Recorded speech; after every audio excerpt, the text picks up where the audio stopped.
Pasukan pengawal kepresidenan yang disebut Cakrabirawa di bawah komando Letnan Kolonel Untung Syamsuri bersama pasukan lainnya menculik dan membunuh 6 orang jenderal. Beberapa sumber mengatakan kalau motif pasukan Cakrabirawa adalah untuk menghentikan kudeta militer yang didukung CIA untuk menyingkirkan Presiden Soekarno dari kekuasaan pada hari ABRI di tanggal 5 Oktober. Pada peristiwa tragis itu, hanya Jenderal Nasution yang sedang menjabat sebagai Menteri Koordinator Bidang Hankam dan Kepala Staf Angkatan Bersenjata yang berhasil lolos. Sementara Soeharto yang menjabat sebagai Mayor Jenderal ternyata tidak dijadikan target dari percobaan kudeta G30 SPKI karena dia tidak termasuk sebagai jenderal yang secara terbuka menolak permintaan PKI untuk mempersenjatai Angkatan ke-5. Selain itu, peran Soeharto pun tidak pernah diperhitungkan oleh pimpinan PKI maupun rekan-rekannya di militer karena selama ini dia hanya dianggap sebagai pengikut Jenderal Nasution yang tidak punya potensi untuk menghentikan percobaan kudeta tersebut. Dalam pandangan D.N. Aidit, sosok Soeharto hanya seorang jenderal pendiam, penganut kejawen, tidak paham politik, oportunis alias hanya memikirkan keuntungan sendiri tanpa memihak pada prinsip tertentu, dan tidak punya banyak kawan maupun jaringan, terlebih dalam taraf internasional. Pandangan D.N. Aidit itu benar-benar beralasan jika melihat profil Soeharto yang berpendidikan rendah jika dibandingkan dengan jenderal-jenderal lainnya yang disekolahkan ke luar negeri oleh Soekarno dan Nasution. Selain itu, Presiden Soekarno pun awalnya memandang remeh Soeharto yang dianggap sebagai seorang jenderal yang hanya keras kepala, kaku, kuno, dan sangat pendiam. Makanya, ketika di hari Jenderal Ahmad Yani menghilang, Soekarno sebenarnya lebih memilih Mayor Jenderal Pranoto Rekso Samudro untuk menggantikannya. Padahal Soeharto yang lebih senior dari Pranoto. Namun yang terjadi sebab kekacauan di Jakarta harus segera diredam menurut versi resmi sejarah pada masa Orde Baru, akhirnya Soeharto yang turun menangani situasinya karena tidak ada kabar lagi dari Letnan Jenderal Ahmad Yani serta dia tidak diketahui keberadaannya. Pemindahan komando ini memang merupakan kebiasaan dan aturan yang berlaku di Angkatan Darat jika Panglima tertingginya berhalangan hadir, maka Panglima Kostrat yang menjalankan tugas. Tindakan ini pun diperkuat dengan turunnya surat perintah 11 Maret alias Super Semar pada tanggal 11 Maret 1966 dari Presiden Soekarno melalui 3 jenderal, yaitu Basuki Rahmat, Amir Mahmud, dan M. Yusuf yang memberikan kewenangan dan mandat pada Soeharto supaya mengambil segala tindakan untuk memulihkan keamanan dan ketertiban. Keputusan yang diambil Soeharto saat itu adalah membubarkan PKI dan menetapkannya sebagai partai terlarang di Indonesia sekalipun sempat ditentang oleh Soekarno. Berikutnya Soeharto pun menangkap menteri-menteri yang diduga terlibat G30 SPKI. Langkah ini dinilai oleh pengamat internasional sebagai cara Soeharto untuk menyingkirkan orang-orang yang pro-Soekarno dan pro-komunis. Sehingga ketika Soeharto telah menghabisi pendukungnya, Soekarno terpaksa menyerahkan kekuasaan eksekutifnya. Tindakan pembersihan yang dilakukan ini pada puncaknya menyebabkan pembunuhan sistematis terhadap sekitar 500.000 tersangka komunis atau bahkan lebih yang tidak diadili tapi langsung dihukum begitu saja. Kebanyakan dari mereka adalah warga sipil, tapi selama rentang waktu itu pula terjadi kekerasan terhadap minoritas Tionghoa di Indonesia. Dalam desas-desus yang beredar, Soeharto konon didukung oleh CIA dalam tindakan pembersihan komunis ini. 25 tahun kemudian, memang diketahui bahwa diplomat Amerika telah menyerahkan sebanyak 5.000 nama kepada militer Indonesia yang dimasukkan dalam daftar operasi komunis. Situasi politik masih memburuk setelah meletusnya peristiwa G30 SPKI dan penumpasan anggota PKI. Jadi kemudian diadakan sidang istimewa MPRS pada bulan Maret 1967 untuk membahas persoalan situasi politik. Saat itu, Soeharto sudah naik pangkat menjadi Jenderal Bintang 4 dan ditunjuk menjadi pejabat presiden berdasarkan TAP MPRS nomor 33 tahun 1967 yang diresmikan pada tanggal 22 Februari 1967.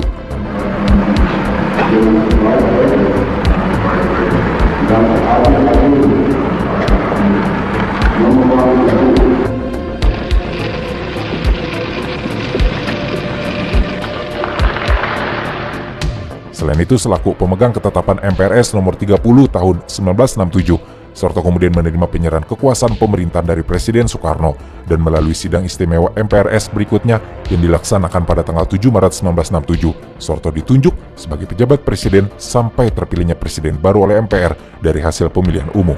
Soeharto resmi ditetapkan sebagai pejabat presiden setelah pertanggungjawaban Presiden Soekarno dalam pidato nawaksaranya ditolak oleh MPRS. Dengan jabatan tersebut, Soeharto pelan-pelan secara bertahap mengkonsolidasikan kekuasaannya dan membatasi peran Presiden Soekarno. Konsolidasi yang dilakukan Soeharto pun membuatnya berhasil mengontrol partai politik dan memastikan kemenangannya dalam pemilihan presiden. Langkahnya ini menjadikan Soeharto mendapat legitimasi politik yang kuat dan dengan mudah memenangkan pemilu sehingga Soeharto naik ke tampuk kekuasaan sebagai presiden serta merangkap sebagai Menteri Pertahanan dan Keamanan sesuai sidang umum MPRS pada tanggal 27 Maret 1968. Akan memenuhi kewajiban Presiden Republik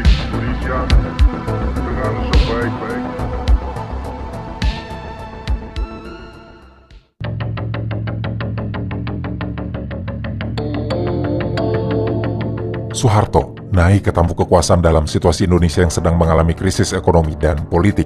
Selama memegang jabatan tinggi ini, diketahui kalau Soeharto didukung oleh Amerika Serikat sehingga dia bisa menstabilkan kondisi negara, menekan inflasi, dan menarik investasi asing. Dia juga membentuk susunan kabinetnya yang dia namai Kabinet Pembangunan 1 dengan rencana pembangunan 5 tahun.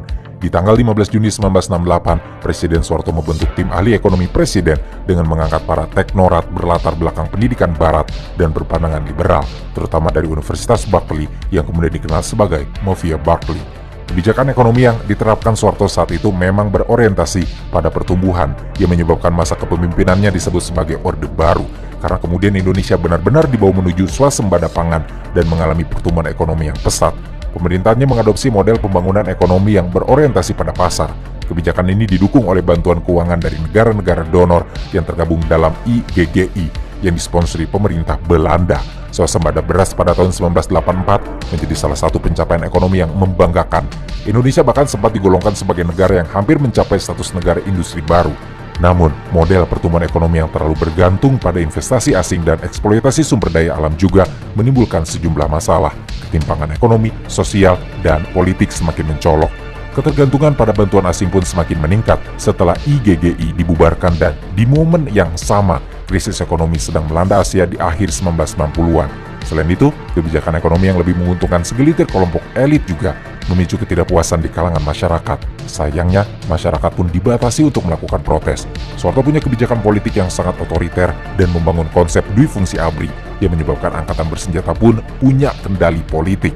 Selain itu, Soeharto telah melakukan penyederhanaan sistem partai politik dengan hanya membiarkan 3 partai besar, yaitu Golkar, PPP, dan PDI. Langkahnya dalam menggabungkan partai-partai politik ini membuat kekuatannya menjadi cukup terpusat hanya pada dirinya. Tidak heran jika dengan strategi pemusatan ini membuatnya kembali terpilih menjadi presiden untuk beberapa periode, meskipun sistem politiknya yang sentralistik dan didominasi oleh partai Golkar dalam setiap pemilu memicu ketidakpuasan dan kritik. Akan tetapi, rezim Orde Barunya tetap berhasil mempertahankan stabilitas politik. Di usianya yang ke-55 tahun, Soeharto memasuki masa pensiun dari dinas militernya. Namun saat itu Soeharto sudah sampai di pucuk kekuasaan dan bahkan mulai memperlihatkan tarinya. Beberapa bulan setelah peristiwa Malari di tahun 1974, Soeharto membredel 12 surat kabar dan menangkap ratusan rakyat Indonesia, termasuk mahasiswa, untuk dipenjarakan. Pembredelan surat kabar terus berulang terjadi. Di tanggal 20 Januari 1978, Soeharto membredel kembali 7 surat kabar, yaitu Kompas, Sinar Harapan, Merdeka, Pelita, The Indonesian Times, Sinar Pagi, dan Pos Sore. Beberapa di antaranya kemudian meminta maaf pada Soeharto, tapi tindakan pembredelan itu masih akan terulang kembali. Bagian terburuknya untuk membungkam pers adalah dengan melahirkan UU Pokok Pers nomor 12 tahun 1982 yang mengisyaratkan adanya peringatan mengenai isi pemberitaan atau siaran. Di tahun yang sama, untuk menekan dan membatasi gerakan mahasiswa, Soeharto memberlakukan normalisasi kehidupan kampus alias NKK dan Badan Koordinasi Kemahasiswaan atau BKK. Kebijakan tersebut ditolak keras oleh banyak sekali organisasi kemahasiswaan. Mereka tidak terima dengan kebijakan bahwa organisasi massa yang terbentuk harus memperoleh izin pemerintah dengan hanya satu organisasi buatan pemerintah yang diperbolehkan berdiri, di mana hal ini memungkinkan organisasi-organisasi massa yang ada sebenarnya tidak lebih dari wayang atau boneka Orde Baru.